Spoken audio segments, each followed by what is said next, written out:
Hello, welcome to the channel and thanks for joining me. So we've got quite a quick video today and we're going to concentrate on a belt change on this lovely old Sanyo M-G31A. This is an early 1980s unit made in Japan and it's a lovely, rugged, heavy, solid unit, well crafted, lots of proper screws holding it together rather than clips and stuff. And it's got a metal sort of piano hinge there for the lid, which is awesome. And this particular one has fast forward and rewind. Furthermore, it's got the cue and review features as well, so that you can actually hear the forward and reverse as you're going, so you can scan it. And as a result, of course, you've got two driven rollers there, so that's all good stuff. Now this particular one does feature a radio, which I'll tell you about in a second, and it's got the AM FM stereo mono, and also it's got tone high and low and the option for metal tapes as well. So on the face of it, really nice. Now I bought this one as not working at all. Now I haven't got any before pictures, but basically the battery terminals were really corroded. I mean, they were just like chunks of green, really greeny blue, and using a little bit of lime juice to fizz it away and some contact cleaner and some gentle scraping, I've managed to restore the function back at least to the motor, so it does power up. I'm just going to put some batteries in and show you what happens. So the batteries are in, and I know we normally put the ribbon down on the bottom, but this particular one's quite convoluted and it's easy enough to get the batteries out. So right, so what I noticed when I first turned it on, I haven't got any headphones plugged in at the moment, but basically it was making just white noise really, nothing much of any sense was coming out of it. So I did clean the volume pot, give it a cursory clean, and that didn't really help either. But basically I did also needed to just clean the radio and tape selector function switch, because the radio and the tape were both just giving this horrible kind of noise. Nothing was coming out. I couldn't hear any radio and I couldn't hear any of the cassette either. So we've managed to get some cassette sound coming off now, which is great, and I'll come back to that in a second.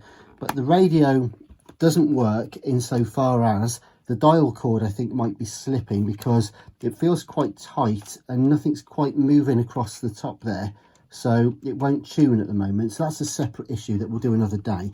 But for now, we wanted to just look at the actual tape mechanism.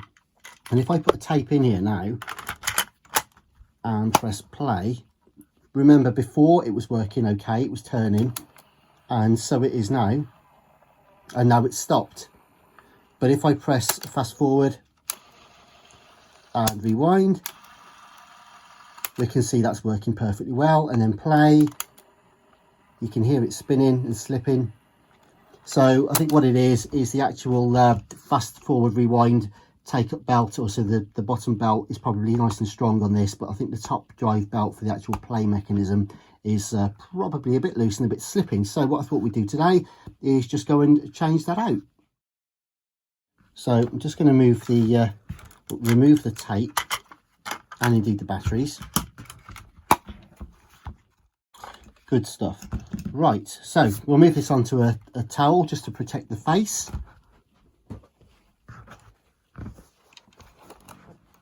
And we'll see what we're up against. So for this particular model, I think it's 5 screws.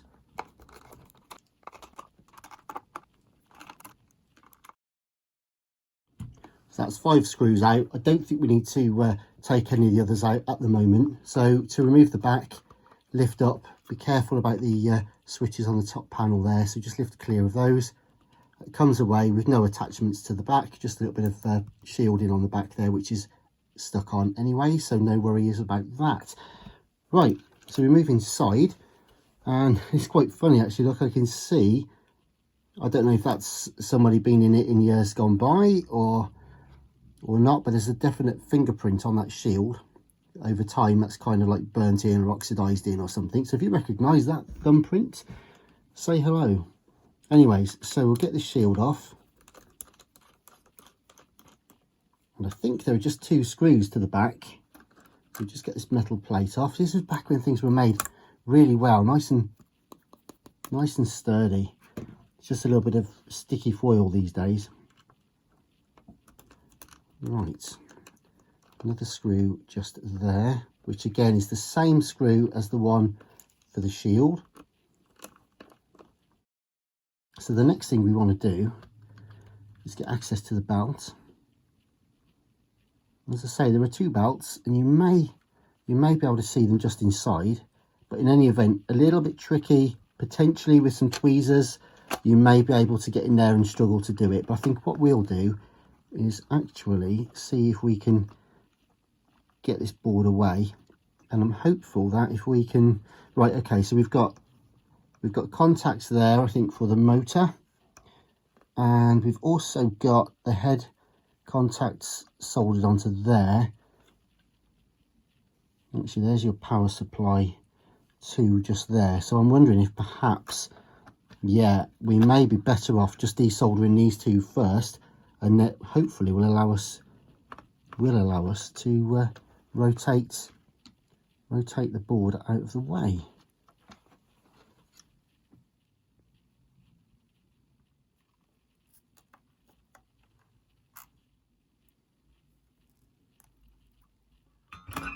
It's always important to note not only where they came from, but also the routing. Like the blue one goes through the tiny little notch there in the board, and they both go from underneath so as to not foul the battery compartment.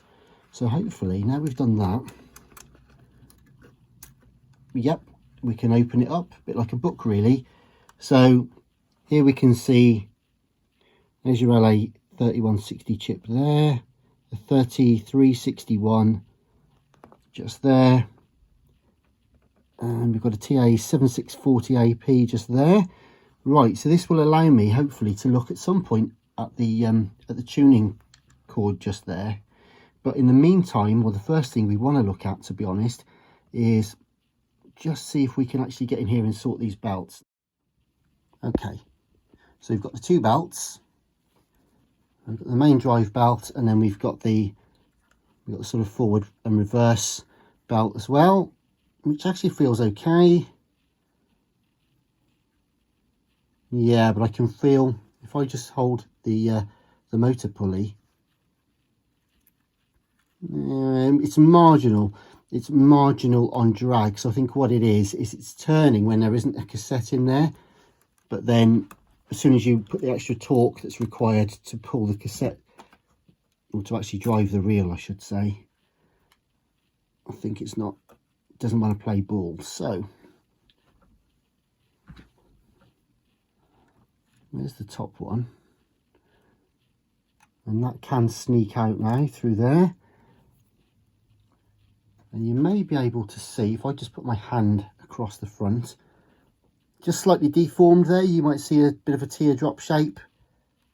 It's not too pronounced, to be honest, but then, like I said, it was only marginal, but you've got a tiny little teardrop shape where it's starting to settle, started to stretch and deform a little bit, and that's that one. Now, one supposes that we could also replace the bottom belt as well,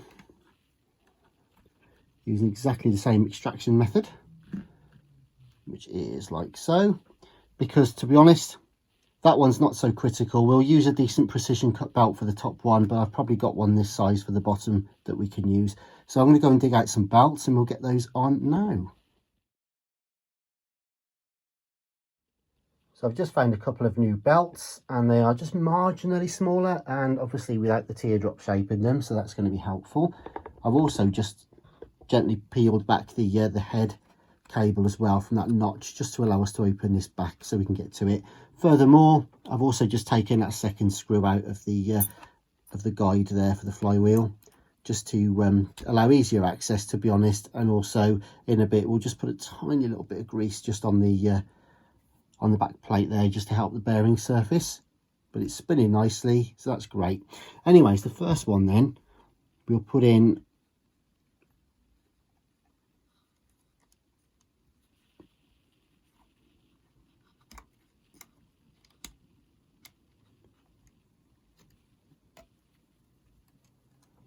along the bottom just there, and just by holding one and rotating the other, I can feel a nice strong bite, a nice grip. I'm really happy that that's spot on. There's not too much tension on that belt, but it's doing the job. That's fantastic.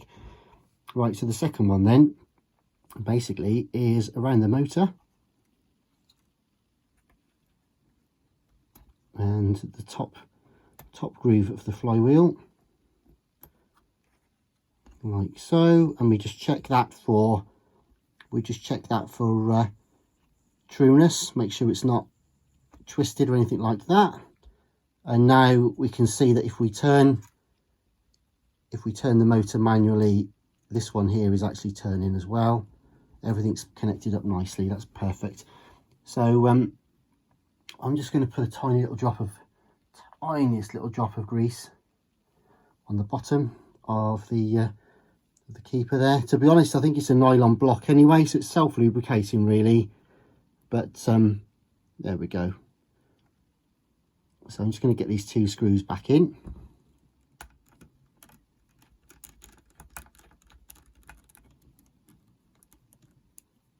And the first screw here goes all the way in, as it were.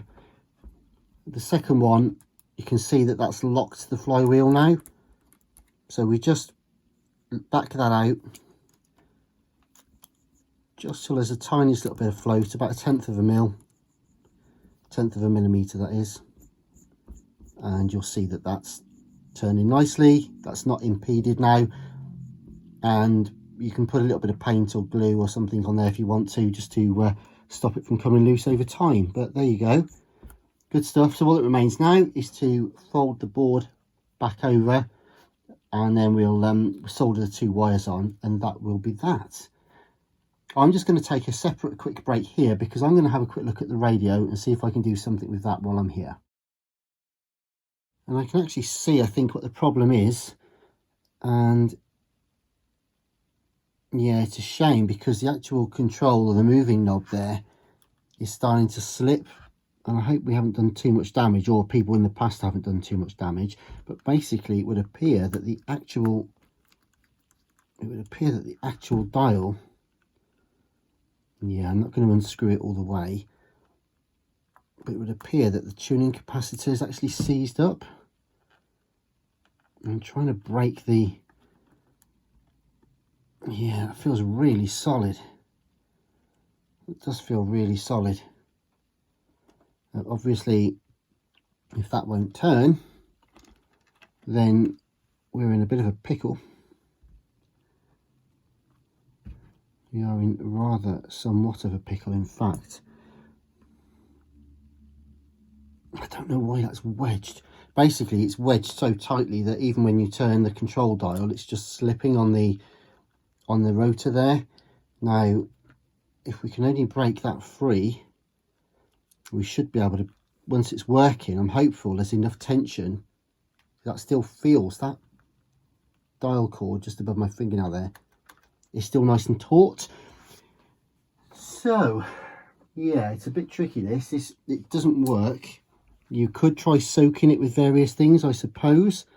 Now I've got to be super careful not to this is going to be a bit of a horror story, but basically there's 2 little antenna wires tucked away down there, and the dial cord itself is there as well, so it's almost impossible to turn this. But if I can just get a grip, as people often tell me, if I can get a grip on this somehow, I might be able to instigate some sort of turn, just enough to, it's really solid, really is solid. The problem is the whole mech is a nightmare to redo, so it is a tricky one. I'm just going to spray a little bit of contact cleaner, not much. I don't want to foul any of the surfaces, although it does flash off. I don't really want to leave anywhere where it might slip on the dial cord or anything like that. So we're just gonna see if we can try and move it. I've got an idea actually. It might not work. Basically, if you try and unscrew the actual center screw, all that happens is the wheel, the pulley, will actually come away from the tuning cap. And yes, that will allow us access to the shaft to allow us to manually see if we can get it moving. It also means that the whole thing's just kind of come away off all the other pulleys, and it really is just going to be a nightmare. Kind of writes it off in some respects. But a better idea now, having soaked that for a minute, might just be to see if we can turn it fully on. Yes, yes. Oh, there we go. Can you see that? Oh, yes. That sounds a bit like When Harry Met Sally, doesn't it? Right, okay. So that's gone that way. I want to try and manually move it back so I'm not slipping the wheel. Come on. Yes. Nice. Yes, indeed. See, all it needed was to break that lock. There we go. Yeah, it felt like there was enough. It did feel like there was enough contact, enough sort of tension in the dial gauge. So it was just a case of trying to free up the wheel. Oh, that's amazing. Proper pleased about that. There we go. Good. Just going to work that back and forward a few times. Then we can actually fold the whole thing back over. Do you know what? Yeah, I like that, because when I turn it to its extent, it doesn't automatically slip, which means there's still enough bite on it. That's fabulous. That's a bit of a bonus. I hadn't expected to fix that while we were in here, to be honest. But anyway, we've got the wheels, we've got the pulleys back on, we've got the belt on. I think I'm happy with the belt tensions. I'm happy with, I think I'm pretty happy with the float on the, yeah, I say float, it's just, there we go. I'm gonna go with that. Now the potentiometer for the motor speed looks like it's probably there. Probably that one, because there's your voltage regulator. Anyways, this is all good stuff. So let's just peel this back over, not forgetting to tuck the head cable back into the slot. Perfect. Good stuff. So what we've got to do now is solder these two cables back on, and then we can tuck them back in, refit the board properly and try it out. I've just realised I didn't record the previous section, but basically all I've done now is just soldered the two wires back on, and also noticed there was a second notch here that originally, that yellow one, I think, was tucked down the side. I presume when this was originally made, those two notches were indeed for those two cables, so they're back out of the way, nice and safe. In any event, all we need to do now then is refit the guard.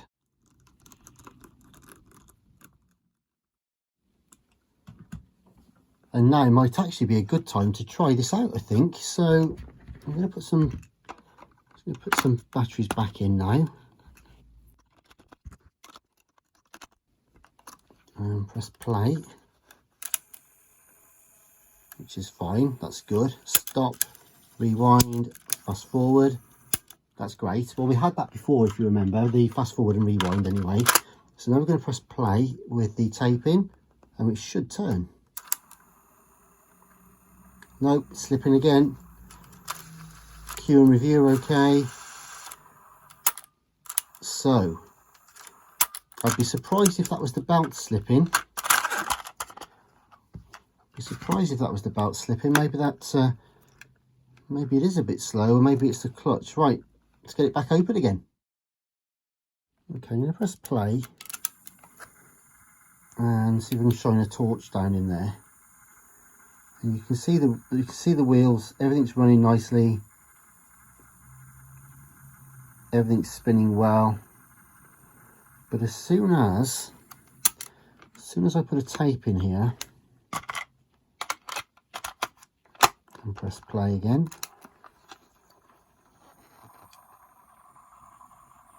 bring that into view, you can probably see the reel is slipping.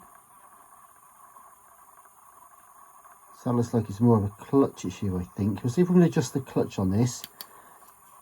Hopefully it's not just worn.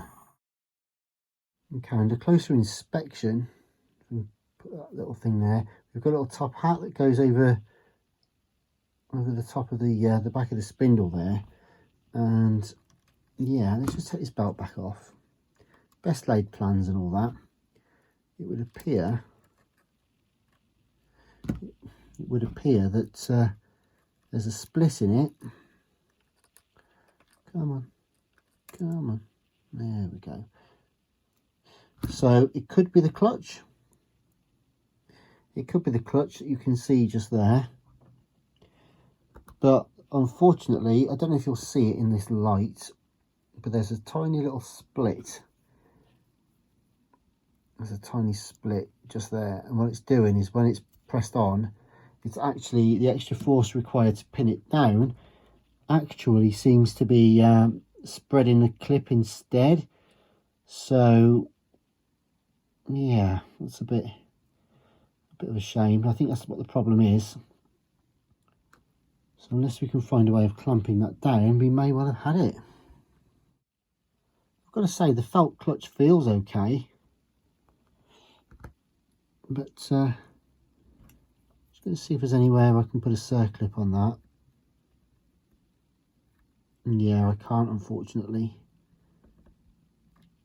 That's a shame. This could well be one of those jobs where the whole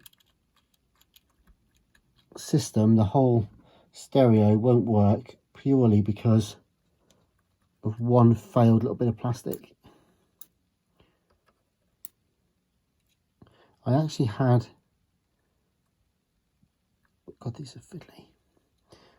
Had the same issue on a WM22 Walkman, and there's like a top hat and a spring that holds everything down. And in the end, luckily, there was somewhere you could actually put an E-clip around to seal it. Not going to be so lucky with this, I don't think. Don't think I'm going to be so lucky with this one. I don't know whether these... See, there's different engagement points for the clutch. It looks like there may actually be... There may be different biting points. And I don't know what it was before. So, whether it'll be the same now or not is anybody's guess. But basically, see, I can sort of feel where it wants to be.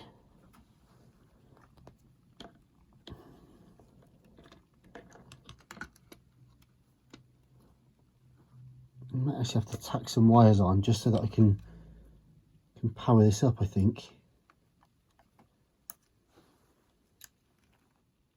Okay, we've cut to a little while later. I've just done a bit of open heart surgery on this now, and just connected up a couple of cables to the original points that the yellow and blue would have gone to.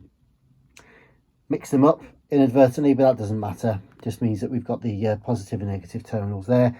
And I'm basically just taking just over 6 volts. You know, that's the amount that 4 new batteries would probably give us, but it allows us for a tiny bit of voltage drop because of the length of the cable there.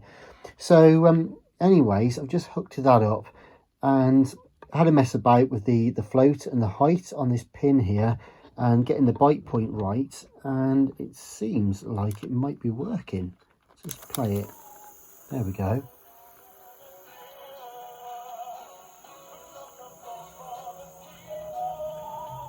So it sounds awful.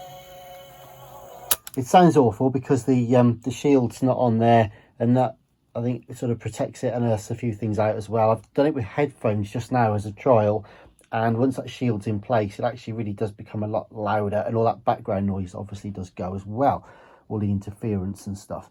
So anyways, that's that, I think. So I'm just going to press play again, see if it works. Yeah. So I think it was just a case of making a few little adjustments there to the weight on the clutch.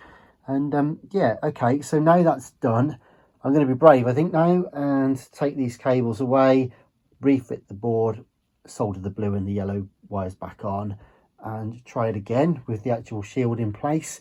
And if that's all systems go, then we'll get the back case back on, and it's had the new belts. We'll also we'll clean the heads and stuff from the other side. There's no point. If you wanted to take the mech out, by the way, I think it's just the four screws on the perimeter. There's 2 on each.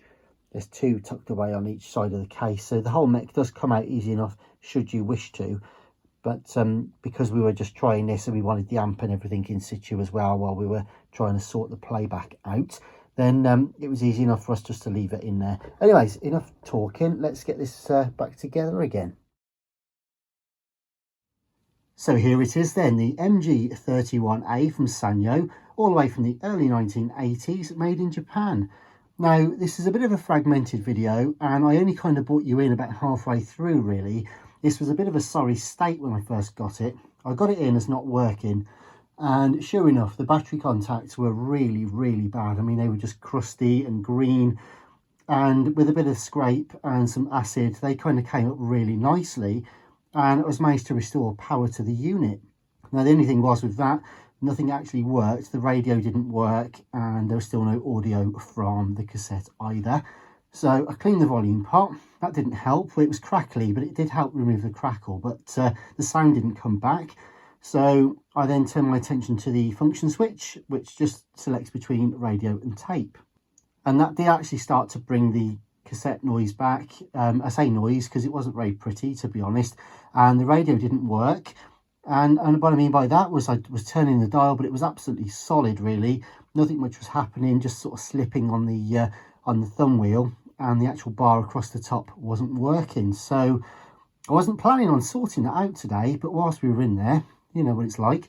So anyways, by cleaning the function switch, we managed to get something to work. So opened it up, also replaced the belts, because although they seemed quite good, I thought perhaps one of them had actually maybe just gone marginal and was slipping because it was working normally under no load, and then we put the tape in and then it just wouldn't pull, the torque just wouldn't work. So that was a case of just saying, okay, let's put some new belts on, which we did.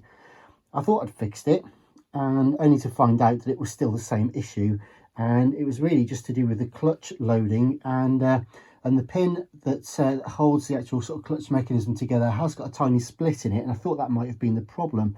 Turns out it was just the loading and the placement of the pin, so we balanced that up and got it to bite at the right time, and it does seem to be working now. With regard to the radio, that for some reason, I think it hasn't been used for so many years, that it was just seized solid. The tuning capacitor was just locked in, and it needed some freeing up, some sort of penetrating contact cleaner and some pliers even on it, just to try and free it up, and we got it moving. So so the thumbnail does actually work now on that. And what I'll do is I'll just turn this on now, and we'll put it onto radio.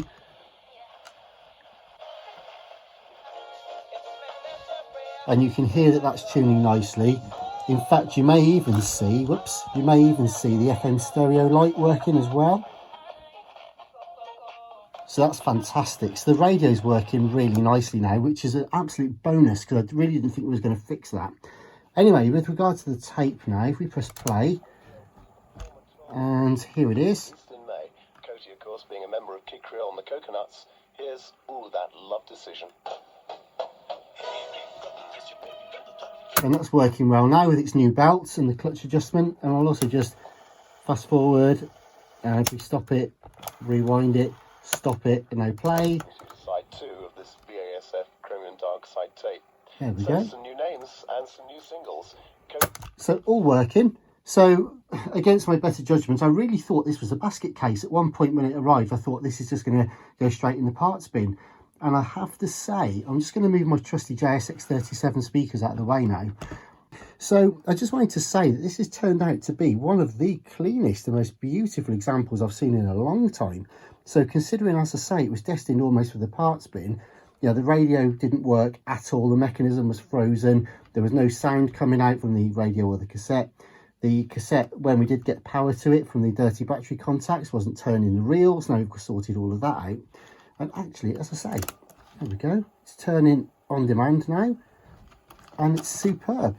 The cue and review works as well, so it spins up. You can hear it when it cues and reviews. All in all, quality job. I love it. It's really nice. So I hope you enjoyed the video. I know it's been a bit fragmented. It's been a bit of an odd one, but nonetheless, I hope you found it interesting. Please do consider subscribing and hit the notification bell for updates. I'll be back soon with more personal stereos, boomboxes, 8-track stuff, vintage games, all that kind of stuff. So thanks very much for watching, and I'll be back soon, so stay safe. I'll see you then. Bye-bye.